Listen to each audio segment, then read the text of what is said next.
Sesizwa ayikho nje ukuyithulela noku-understand-a ukuthi emhlabeni sigula ngama-levels angafani engqondweni. Ukuba akikho lokho impela umuntu ngabe sekade waboshwa. Edinda abantu nje ePitoli, abadinda nje abantu ngoba phela abantu bajwayelana kabi. Impela ngabe kade ngaboshwa.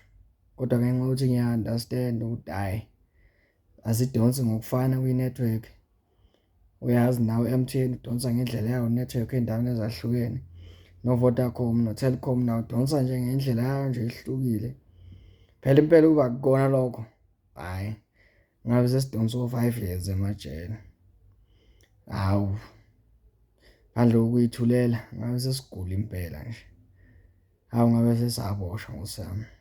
Saphelelwa yilokhu esithi siyakuzama. Hheyi, uthi uma zikuchukuluza nje uthule nje, uhloniphe noma kungasavumi. Kepha-ke kwesinye isikhathi kuyadinga ukuthi ubuye uthi nawe uveze lokuhlanyanyana kwakho. Kukhona ezinye zizobona ukuthi hheyi akudlalelwa lapha. Uyabona? Kodwa-ke kuyasiza-ke ukuthula.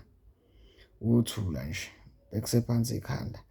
Liyawufika lapho ilanga khona la uzovusa khona ikhanda, kubaleke kwasani. Ya.